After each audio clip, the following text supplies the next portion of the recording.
America के पास missiles खत्म हो रहे हैं। सुनो, ये सिर्फ एक हेडलाइन नहीं है, ये एक ऐसी रियलिटी है जो दुनिया की सबसे बड़ी मिलिट्री सुपर पावर के बारे में सोचने पर मजबूर करती है। और अगर ये सच है, तो फिर ट्रंप ने सीज फायर क्यों एक्सटेंड किया? क्या वाकई में अमेरिका ईरान से डरा हुआ है? चलते हैं सीधा फैक्ट्स पर। पिछले 7 हफ्तों में, सिर्फ 7 हफ्तों में अमेरिका ने ईरान के साथ जो वॉर लड़ा, उसने यूएस मिलिट्री की कुछ सबसे क्रिटिकल मिसाइल्स का बड़ा हिस्सा खत्म कर दिया। Centre for strategic and international studies, जो एक top American defence think tank है, उन्होंने एक रिपोर्ट निकाली है और उस रिपोर्ट के अंदर जो नंबर्स हैं, वो सुन के सीरियसली रुक जाओगे। अमेरिका ने अपनी प्रिसिजन स्ट्राइक मिसाइल्स का कम से कम 45% यूज कर दिया। थैड इंटरसेप्टर्स, जो कि बैलिस्टिक मिसाइल्स को हवा में ही मार गिराते हैं, उनका ऑलमोस्ट आधा स्टॉक खत्म। और पेट्रियट एयर डिफेंस मिसाइल्स, जिनका नाम तुम लोगों ने यूक्रेन वॉर के टाइम भी सुना होगा, उनका भी नियरली 50% गॉन, बस 7 हफ्तों में। और ये सिर्फ यहाँ नहीं रुकता। टॉमाहॉक मिसाइल्स, जो अमेरिका का सिग्नेचर लॉन्ग रेंज वेपन है, उनका 30% यूज हो गया।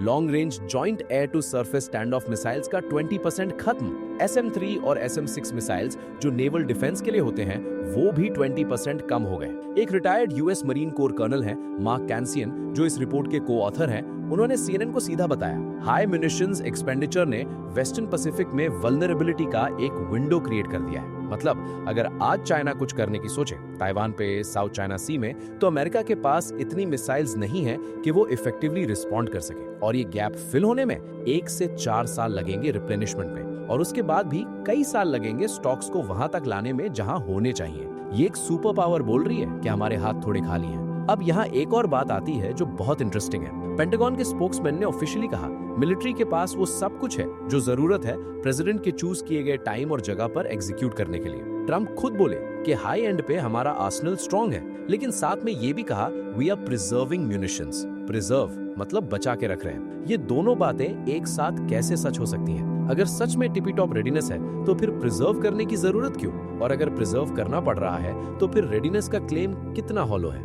ये वही क्वेश्चन है जो यूएस कांग्रेस में भी उठाया जा रहा है। एरिजोना के डेमोक्रेटिक सेनेटर मार्क केली ने डायरेक्टली कहा, ये एक मैथ प्रॉब्लम बन रहा है। ईरान हर महीने सैकड़ों शाहिद ड्रोन्स और बैलिस्टिक मिसाइल्स बना रहा है। हम इंटरसेप्ट करने के लिए एक महीने में सिर्फ 6-7 मिसाइल्स ही प्रोड्यूस कर पा रहे हैं। Secretary of state Marco Rubio ने खुद कंफर्म किया, ईरान 100 से ज्यादा मिसाइल्स पर मंथ बना रहा है। अमेरिका 6 और 7 इंटरसेप्टर्स पर मंथ। ये एसिमेट्री, ये इम्बैलेंस, यही वो रीजन है जो सीज फायर के पीछे छुपा है। और एक और एंगल है जो बहुत कम लोग डिस्कस कर रहे हैं। यूएस के मिसाइल स्टॉक पाइल्स का सीधा असर यूक्रेन पर भी पड़ेगा, और वो सारे यूएस एलाइज जिनका defence American made missile systems पे डिपेंड करता है, वो भी इस शॉर्टेज का साइड इफेक्ट फील करेंगे। एक वॉर ने एक ग्लोबल डोमिनो इफेक्ट स्टार्ट कर दिया है। अब सोचते हैं असल ट्विस्ट पर। अमेरिका ने डेकेड्स तक ये इमेज बिल्ड की है कि वो एक इनएग्जॉस्टिबल मिलिट्री मशीन है, जिसको रोक नहीं सकते, जिसको थका नहीं सकते। लेकिन सिर्फ 7 हफ्ते के एक रीजनल कॉन्फ्लिक्ट ने उस इमेज में एक बहुत बड़ा क्रैक डाल दिया है।